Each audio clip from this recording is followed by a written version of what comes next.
खामोश वाकयात में नए आने वाले दोस्तों से गुजारिश है कि चैनल को ज़रूर सब्सक्राइब कर दें और बेल आइकन पर ज़रूर क्लिक करें ताकि हर नई आने वाली वीडियो का नोटिफिकेशन आपको बर वक्त मिल सके।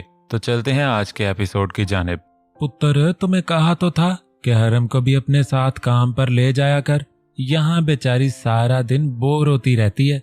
माई शरीफा चारपाई पर बैठते हुए अपने पुत्र दाऊद से बोली, अच्छा अम्मा, मैं इस बार बाऊजी से बात करूंगा।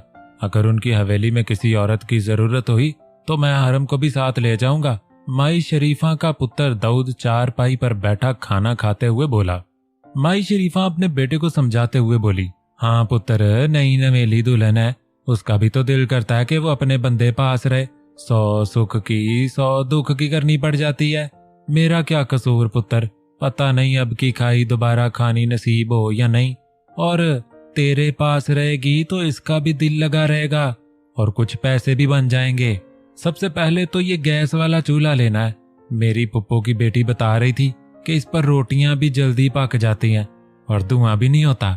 यहाँ तो धुआं ने मत मारी हुई है। कमरे की एक नुक्कड़ में मिट्टी के चूल्हे पर लकड़ियां जलाकर रोटियां पकाने वाली हरम आंखें मलते हुए बोली। लकड़ियों का धुआं पूरे कमरे में फैल रहा था। अल्लाह करे तेरी ये मुराद पूरी हो जावे और इन लकड़ियों से जान छूटे। इस बार बारिश की वजह से लकड़ियां गीली हो गई थी, इस वजह से धुआं ज्यादा है। माई शरीफा बेटे की तरफ पानी का गिलास करती हुई बोली, अम्मा तू क्यों फिक्र करती है, बस दुआ किया कर, एक दिन ये सारी मुश्किलात हल हो जाएंगी, तू टेंशन छोड़ दे। हरम, कितना टाइम लगेगा रोटी पकाने में? मेरी बस निकल जानी है, वो बीवी को आवाज देकर बोला। बस आखिरी रोटी है, आप अपना कपड़ों वाला शापर पकड़कर चेक कर लो, कोई चीज कम तो नहीं है। हरम जल्दी से चूल्हे में फौंक मारती हुई बोली। हरम और दाऊद की शादी को अभी 2 माह ही हुए हैं। उनकी कुल कायनात ये एक छोटा सा कच्चा मकान ही है जिसमें किचन, बेडरूम, ड्राइंग रूम, सबके नाम पर एक कच्चा कमरा ही है। हरम 23 साल की एक खूबसूरत लड़की है। मोटी काली आंखें, सांवला सा रंग और बारीक होंठ, ऊंची लंबी जबान। गांव की आम लड़कियों की तरह इसकी तालीम भी ना होने के बराबर है। बाप की वफात के बाद इसकी अम्मा ने लोगों के घर काम कर करके अपनी औलाद को पाला और जब हरम जवान हुई तो उसकी शादी अपनी बहन शरीफा के बेटे साथ कर दी। शरीफा की जिंदगी पहले कुछ आसान थी, मगर शौहर की वफात के बाद शरीके ने घर वगैरह छीन कर निकाल दिया था। एक ही इकलौता बेटा था और वो उसको जमीन के पीछे मरवाना नहीं चाहती थी, इसलिए वो इलाका छोड़कर अपने बेटे और नई नवेली दुल्हन के साथ एक नए गांव में एक कच्चे मकान में अपनी जिंदगी के बाकी दिन गुजारने लगी। शरीफा का पुत्र साथ ही एक शहर में किसी के घर मुलाजिम है, वहां से कुछ पैसे मिल जाते हैं जिससे शरीफा की घर गृहस्थी चलती है। ये लो रोटी भी आखिर पकी गई, अब याद से खा लेना। हरम खाने वाला डब्बा अपने शौहर की तरफ करते हुए बोली। दाऊद ने खाने का डब्बा और अपना सामान पकड़ा और चल दिया। अरे सुनो जी, इतनी भी क्या जल्दी पड़ जाती है, एकदम से ही भाग निकलते हैं। हरम अपने शौहर को अलविदा कहने बाहरी दरवाजे तक आ गई थी।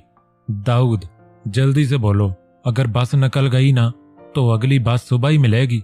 हरम, मैं तो कहती हूँ निकल ही जाए बस, इस बहाने एक रात और रुक जाओगे। अरे जल्दी बता दिया करो, तुम्हें पता तो होता कि एक ही छुट्टी मिलती है। हरम मुस्कुराते हुए और थोड़ा शर्माते हुए बोली, इस बार पक्का मेरे काम का पता करोगे ना, मेरा यहाँ अब जरा दिल नहीं लगता। दाऊद, अच्छा बाबा, मैं पक्का वहां बात करूंगा।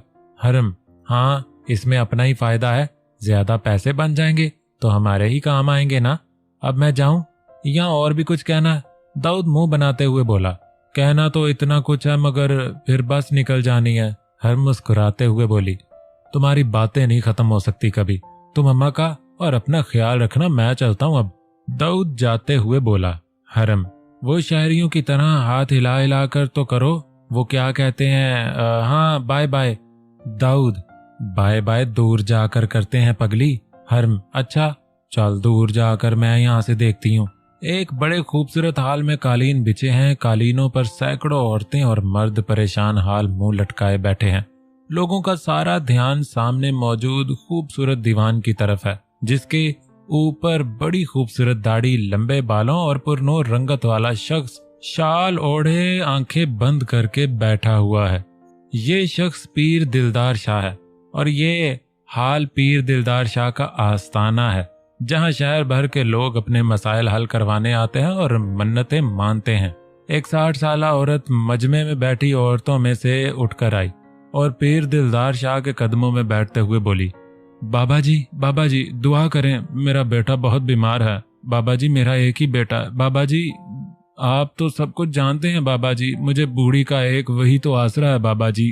पीर दिलदार शाह ने आंखें खोले बगैर हाथ उठाकर दूर से ही प्यार दिया और हल्का सा सर हिला दिया। बाबा जी हम गरीबों का आपका ही सहारा है, बस बाबा जी। बूढ़ी औरत मुसलसल अपने दुख सुनाते हुए बोली, चलो अम्मा उठो, बाकियों को भी टाइम दो, चलो चलो। पीर दिलदार शाह के पास ही हाथ बांधे खड़ा मुरीद बूढ़ी औरत को उठने का इशारा कर रहा था। बूढ़ी औरत रोती हुई साइड पर हट गई और उसके बाद बारी बारी बाकी मर्द और औरतें पीर दिलदार शाह के कदमों में बैठकर अपने दुख सुनाते रहे और जाते रहे। पीर दिलदार शाह हर बार बगैर आंखें खोले मस्त मलंग की तरह बस दूर से ही हाथ का इशारा करता रहता है। कुछ देर बाद पीर दिलदार शाह ने आंखें खोली और दीवान से उठ खड़े हुए। ये भला कैसे मुमकिन था कि पीर दिलदार शाह खड़ा हो और मुरीद बैठे रहें। पीर दिलदार शाह के उठते ही आस्थाने में बैठे तमाम लोग हाथ बांध कर खड़े हो गए। पीर दिलदार शाह दीवान से पीछे मौजूद अपने कमरे में चले गए। बाबा जी के आराम का वक्त हो गया है, जिनकी हाजिरी नहीं हुई वो कल को आए। अभी आप लोग लंगर खाकर जाना चाहते हैं तो चले जाएं। एक मुरीद आवाम की तरफ देखकर ऊंची आवाज से बोला। शहर की मसरूफ सड़क के ट्रैफिक सिग्नल पर एक गाड़ी रोकी हुई सिग्नल खुलने का इंतजार कर रही है। अचानक पीछे से एक बगैर छत वाली जीप आई। जीप में से एक नौजवान उतरकर बाहर आया और सिग्नल पर खड़ी गाड़ी की तरफ तेज तेज कदमों से जाने लगा। गाड़ी के पास पहुंचते ही उसने ड्राइविंग साइड वाला शीशा मुक्का मारकर तोड़ दिया। ओ तेरी, ये यहाँ जल्दी चलाओ गाड़ी, जल्दी करो। गाड़ी की दूसरी सीट पर बैठा शख्स बोला। इससे पहले कि वो गाड़ी चलाते उस नौजवान ने दरवाजे को जोरदार लात मारी और दरवाजा बाहर को खींचकर खोल दिया और फिर ड्राइवर की नाक पर जोरदार मुक्का मारा। ड्राइवर मुक्का खाते ही बेहोश हो गया। दूसरी सीट पर बैठा शख्स गाड़ी से उतरकर सड़क पर दौड़ने लगा। उस नौजवान ने पीछे से उसको पकड़ लिया और एक ही हाथ से उठाकर सड़क पर दे मारा। नहीं, मुझे जाने दो, मैंने कुछ नहीं किया, मेरा कोई कसूर नहीं है, मुझे जाने दो, मेरे छोटे छोटे बच्चे हैं। गाड़ी वाला शख्स रोने लगा। उस नौजवान ने उस शख्स को कॉलर से पकड़ा और घसीटता हुआ सड़क के बिल्कुल दरमियान में ले आया। सड़क पर सिग्नल खुल चुका है मगर किसी गाड़ी की मजाल नहीं कि वो हिल सके। मुझे जाने दो, मेरा कोई कसूर नहीं है, मैंने कुछ नहीं किया, बचाओ, कोई मुझे बचाओ, खुदा का वास्ता है, मुझे बचा लो। वो शख्स सड़क पर गिड़गिड़ाने लगा। मर्द बन शहजाद, मर्द, क्या औरतों की तरह गिड़गिड़ा रहे हो? नौजवान रोबदार आवाज में बोला। मुझे माफ कर दो, मैं तुम्हारे पांव पकड़ता हूँ। शहजाद इस नौजवान की टांगों के साथ लपेट चुका था। उस नौजवान ने शहजाद को बालों से पकड़कर पीछे की तरफ खींचकर अपनी टांगों से अलग किया। तेरी दुश्मनी सिंधु खानदान से है और सिंधु खानदान के दुश्मन इतने छोटे दिल वाले नहीं होते। अफसोस के रब ने मुझे आज तुझ जैसे नामर्द की जान लेना भेजा। वो नौजवान पिस्टल ताने खड़ा था। मुझे जाने दो, मैं तुम्हारी हर बात मानूंगा, जितने पैसे कहोगे मैं तुम्हें दे दूंगा, जो चाहे ले लो। शहजाद पिस्तौल के सामने घुटनों के बल बैठा मुसलसल रो रहा है। हमारे 2 बंदे कत्ल हुए हैं, मरने वाले चिड़ियां तोते नहीं थे जो तुमसे पैसे ले लूं। नौजवान गुस्से से दौड़ा। शहजाद मौत को सामने देखकर आंखें बंद करके चीखने लगा। ठा ठा ठा। उस नौजवान ने अपनी पिस्तौल की पूरी मैगजीन एक ही झटके में शहजाद के सर में उतार दी। रब तुझ जैसे नामर्द शख्स का सामना दोबारा कभी ना करवाए। नौजवान पिस्तौल वापस जीन्स में डालता और नडर बेबाक होकर अपनी जीप की तरफ चल देता है। ये नौजवान है जिब्रान सिंधु खानदान का चश्मो चिराग और बाप के कत्ल के बाद खानदान का वारिस और शहर का मशहूर गैंगस्टर। जिब्रान 30 साल का ऊंचा लंबा नौजवान है। सांवला रंग, काली मूंछें और लंबे उलझे हुए बाल, गले में लोहे की मोटी चैन। जिब्रान को देखते ही अगले बंदे पर खौफ तारी हो जाता है। शहजाद की लाश सड़क के दरमियान पड़ी है और जिब्रान अपनी जीप में बैठकर लाश के करीब से तेज रफ्तारी से गुजर गया है। आप ही उठ जाएं, आज यूनिवर्सिटी नहीं जाना, टाइम देख लें कितना हो गया। फरीहा बेड पर लेटी अलीजे को हिलाते हुए बोली, यार तुम जाओ, मुझे क्यों उठा रही हो? अलीजे आंखें मलते हुए बोली, आप ही शायद आप भूल रही हैं, आज आपने यूनिवर्सिटी जाना है। फरीहा कमरे के दरवाजे के पास पहुंच चुकी है। यार ये हफ्ता इतनी जल्दी कैसे गुजर जाता है? अलीजे बेड पर बैठी आंखें मल रही है। फरीहा अलीजे की बात सुनकर हंसते हुए बोली, जब बंदा मजे में हो तो वक्त बड़ी जल्दी गुजर जाता है। हमने रोजाना जाना होता है, हमारा एक दिन नहीं गुजरता, और आपने हफ्ते बाद जाना होता है और आपका हफ्ता स्पीड से गुजर जाता है। अच्छा मेरी बहन, जल्दी से नहा लो, फिर मुझे भी नहाना। अलीजे शीशे के सामने खड़ी अपने बाल ठीक करते हुए बोली। अलीजे 24 साल की एक मैच्योर लड़की है जो यूनिवर्सिटी से एमफिल कर रही है। अलीजे उम्र के इस हिस्से में जहां उसका बचपना खत्म हो चुका है और ऊपर से सब दोस्त भी शादीशुदा हैं और अलीजे खुद सिंगल, इसलिए पूरा हफ्ता अलीजे को सोने के सिवा कोई काम नहीं। क्या वाकई ही इतनी जल्दी पूरा हफ्ता गुजर गया? अलीजे शीशे के सामने खड़ी सोच रही है, ये खून खराबा कब खत्म होगा? आखिर इस जमीन पर और कितने बेगुनाह इंसानों का खून बहेगा? फजर खाने के टेबल पर बैठी अपने भाई को खाना देते हुए बोली, मुझे खुद शहजाद के कत्ल का बहुत अफसोस है। इस बेचारे के छोटे छोटे बच्चे हैं, मैं तो उनको समझा समझा कर थक चुकी हूँ, मगर ये हैं कि समझते ही नहीं। तानिया खाने के टेबल पर बैठी अफसरदा लहजे में बोली, शहजाद के कत्ल ने पूरी हवेली को हिला कर रख दिया था। अरे छोटी छोटी बातों पर दिल छोटा नहीं करते, जब दुश्मनी हो तो इस तरह के इक्का दुक्का वाकयात होते रहते हैं। जिशान लापरवाही से खाना खाते हुए बोला। जहां पूरी हवेली शहजाद के कत्ल पर अफसरदा थी, वही जिशान के लिए ये कत्ल एक आम बात थी। 28 साला जिशान बाजवा अपने बाप सुल्तान बाजवा के कत्ल के बाद बाजवा खानदान का वाहिद मर्द है। बाजवा खानदान और सिंधु खानदान परसों से जमीन के एक छोटे से हिस्से की वजह से एक दूसरे के जानी दुश्मन हैं। अना और जिद की जंग में बाजवा खानदान और सिंधु खानदान के कई अफराद कत्ल हो चुके हैं। सालों पुरानी दुश्मनी के लिए सुल्तान बाजवा ने अपने बेटे जिशान बाजवा को मुकम्मल तैयार किया था। यही वजह थी कि जिशान के लिए करीबी साथी शहजाद का कत्ल एक आम सी बात है। इक्का दुक्का वाकयात? क्या ये इक्का दुक्का वाकयात हैं? 1 दर्जन के करीब हमारी फैमिली के लोग कत्ल हो चुके हैं। जिशान की बीवी तानिया हैरानगी से बोली। फजर सबको खाना सर्व कर चुकी है। भाई आपके सिवा हमारा कौन रहा है? एक एक करके पूरा खानदान इस दुश्मनी की भीड़ चढ़ गया है। अब ये सब खत्म हो जाना चाहिए, हमें नहीं चाहिए ऐसी जमीन। फजर सहमी सी आवाज में एकदम सब कह गई। वैसे तो फजर अपने भाई के सामने बहुत कम बोलती थी, मगर आज उसने अपने अंदर मौजूद तमाम हिम्मत को जमा कर लिया था। क्या कहा? जिशान बाजवा गुस्से से बोला। तानिया और फजर दोनों खामोश हो गईं। किसकी जुर्रत है जो इस हवेली में जिशान बाजवा के सामने बोल सके? क्या तुम दोनों ये चाहती हो कि बाजवा खानदान का सर झुक जाए? कल को हमारी आने वाली नस्लें क्या सोचेंगी कि दुश्मनी के पीछे हमारे अजदाद ने अपने जवान बेटे तक कुर्बान कर दिए, और जब सुल्तान के बेटे जिशान की बारी आई तो उसने डर कर सुलह कर ली। जिशान बाजवा अपनी बीवी तानिया को घूरते हुए बोला। फजर और तानिया को पसीना आ रहा है। फजर ने कांपते हुए हाथों के साथ खीर वाली प्लेट को जिशान की तरफ किया। बाजवा खानदान के मर्दों का सर कट तो सकता है मगर झुक नहीं सकता। जिशान बाजवा गुस्से से उठकर वहां से चला गया। फजर और तानिया के रोंगटे अभी तक खड़े हैं। अच्छा यार ये बता, वो कितनी खूबसूरत है? काफी गोरी होगी ना? मैंने सुना यूनिवर्सिटी की लड़कियां बहुत सोहनी होती हैं। जावेद हाथ मलते हुए बोला। अरे मेरे दोस्त, तू पूछ मत के वो कितनी सोहनी है, एकदम गोरी चिट्टी, बिल्कुल दूध की तरह, लंबे घने बाल यहां तक आते हैं। दानियाल अपनी टांगों को हाथ लगाकर बोला।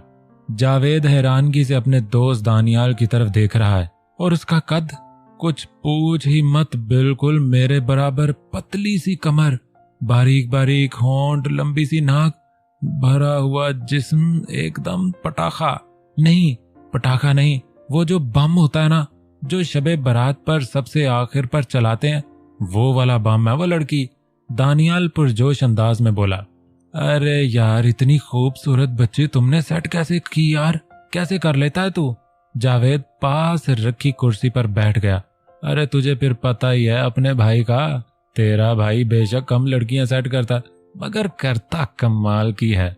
दानियाल शौकी मारते हुए बोला। अरे भाई तू तो एकदम उस्ताद चीज है यार, हमसे तो एक नहीं होती। अच्छा बता उस वाली को कैसे किया? जावेद के मुंह से पानी टपक रहा था। दानियाल कुर्सी पर बैठते हुए टांग पर टांग रखकर बोला। ले फिर सुन। वो लश-पश होकर अपने डिपार्टमेंट की तरफ जा रही थी। तेरे भाई ने इसको पहली बार देखा था। बस फिर क्या था, अगले दिन तेरा भाई भी लश-पश हो गया। तुझे तो पता ही है, जब तेरा भाई लश-पश हो जाए तो। जावेद, हाँ उस्ताद मुझे पता है, तू आगे बता जल्दी, मुझसे इंतजार नहीं हो रहा। बस फिर क्या, तेरा भाई सीधा लड़की के पास गया और सामने खड़ा होकर बोला, और फिर यूं हीरो की तरह ऐनक उतारी और उसकी आंखों में आंखें डालकर बोला, डेट पर चलेगी क्या? दानियाल पूरे जोश के साथ हाथों से इशारा कर करके अपनी बात जावेद को समझा रहा है। जावेद हैरानगी से, अच्छा उस्ताद फिर? दानियाल लंबा सांस लेकर बोला, फिर क्या, वो कहती मुझे तो जल्दी है। तेरा भाई बोला, चलो फिर किसी दिन सही। वो कहती नहीं, मुझे डेट पर जाने की जल्दी है। बस फिर ले गया तेरा भाई उसे। दानियाल जावेद के हाथ पर हाथ मारकर हंसने लगा। जावेद, उस्ताद वाकई ऐसा हुआ था क्या? दानियाल, यार अब तुम क्या जानो, bloody nonsense, uneducated peoples. Javed, वाह उस्ताद, तुम्हें तो इंग्लिश भी बहुत आती है। इंग्लिश तो ऐसे तेरा भाई बोलता है जैसे कुछ पूछो ही मत, जस्ट लाइक अंग्रेज पीपल्स। दानियाल पूरे कॉन्फिडेंस से बोला, उस्ताद हमारे साथ भी कोई बच्ची सेट करवा ना, कोई कोजी सी करवा दे। जावेद मस्कीनों वाले मुंह बनाकर बोला, अरे अरे ऐसे कैसे, non serious uneducated peoples, I just waste my time on you. मुझे जाने दो, मेरी बस निकल जाएगी। इतने में बस की आवाज आती है, पा पा। जावेद, उस्ताद कुछ हम गरीबों का भी सोच। दानियाल हंसते हुए, अच्छा यार सोचेंगे तुम्हारा भी, bloody nonsense uneducated peoples. Daniyal bus में सवार हो गया। भूखों को खाना खिलाना बहुत बड़ी नेकी है। अल्लाह आप लोगों को अजरे अजीम अता फरमाए, आप बहुत नेक काम कर रहे हैं। दाऊद पीर दिलदार शाह की दरगाह पर खाना खाते हुए बोला। शाम होने को थी। दाऊद जो खाना घर से लेकर आया था वो तो बस में ही रह गया था। इस हालत में अगर किसी को गरीब को फ्री लंगर मिल जाए तो उसके लिए उससे बढ़कर नेमत क्या हो सकती है। ये सब पीर दिलदार शाह की करामात हैं। पूरा शहर यहाँ से फैज हासिल करता है। दिलदार शाह का मुरीद भूखे दाऊद की तरफ गोश्त की प्लेट करते हुए बोला, पीर साहब तो बहुत पहुंची हुई हस्ती लगते हैं। आज सुबह ही मेरा गोश्त खाने को दिल कर रहा था और ये देख लें, अब मेरे सामने गोश्त पड़ा हुआ है। दाऊद शुक्राना अंदाज में बोला। लोगों का जम्मे गफीर पीर दिलदार शाह के आस्थाने पर लंगर खा रहा है। पीर दिलदार शाह पहले दिन से ही अपनी दरगाह पर बेहतरीन खाना बनवाकर मुसाफिरों और दरगाह में आने वाले मुरीदों को मुफ्त खिलाता है। यहाँ सबकी मुरादें पूरी होती हैं। इस दर से आज तक कोई खाली हाथ नहीं गया। पीर साहब अल्लाह वाले हैं और अल्लाह वाले ही अल्लाह तक पहुंचा देते हैं। मुरीद दरगाह के ऊपर बने सब्ज गुंबद की तरफ देखते हुए बोला, सही फरमाया आपने, अल्लाह वाले ही अल्लाह से मिलाते हैं और हम गुनाहगारों के बिगड़े काम बनाते हैं। दाऊद खाना खाते खाते रुक गया था और कुछ सोचने लगा। पास बैठे मुरीद ने दाऊद के सर पर हाथ फेर कर कहा, क्या बात है बेटा, किन सोचों में गुम हो गए हो? यहाँ आकर लोग सब भूल जाते हैं, तुम भी अपनी तमाम परेशानियां भूल जाओ। क्या मैं पीर साहब से मिल सकता हूँ? मैं बहुत परेशान हूँ। घरेलू परेशानियों को याद करके दाऊद की आंखों में आंसू आते आते रह गए। मुरीद, क्यों नहीं बेटा, पीर साहब सबसे मिलते हैं, खाना खा लो फिर मिल लेना। नहीं मैंने खा लिया है, बस इतना ही काफी है। बाकी मैं शापर में डाल लेता हूँ। मुझे पीर साहब से मिलवा दे, मैंने वापस भी जाना है। दाऊद जल्दी जल्दी प्लेट साफ करते हुए बोला, चलो आओ मैं तुम्हें मिलवा देता हूँ। मुरीद बाकी खाना शापर में डालते हुए बोला, पीर साहब एक नजरे करम खुदारा, बहुत मजबूर और लाचार हूँ। घर छोड़कर शहर में मेहनत करता हूँ मगर फिर भी हालात जूं के तूं हैं। 20 मिनट इंतजार के बाद दाऊद की पीर साहब से मुलाकात के लिए उनके कदमों में पहुंच चुका है। पीर दिलदार शाह हस्बे मामूल दीवान पर आंखें बंद करके बैठा है और सैकड़ों लोग सामने कालीन पर बैठे अपनी बारी का इंतजार कर रहे हैं।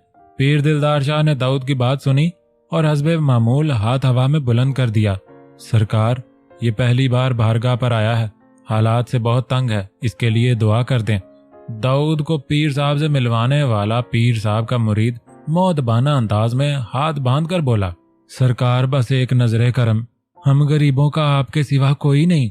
दाऊद रोते हुए बोला, पीर दिलदार शाह ने आंखें खोली और अपना हाथ अपने कदमों में बैठे दाऊद के सर पर फेरा और बोला, जाओ, अल्लाह करम करे, तुम्हारी ख्वाहिशात पूरी करे, तुम्हारे घर से दूरी खत्म हो जाए। बेशक घर जैसा सुकून किसी जगह नहीं। दाऊद खामोशी से बैठा है। बहुत शुक्रिया सरकार, करम नवाजी हुजूर, मुरीद खुशी से बोला। दिलदार शाह ने दोबारा आंखें बंद कर ली और बोला, जब तुम्हारी ख्वाहिशात पूरी हो जाएं तो इस दरगाह को मत भूल जाना। दाऊद, नहीं हुजूर, कभी नहीं, चलो बाकियों को भी आने दो। एक मुरीद की आवाज आई।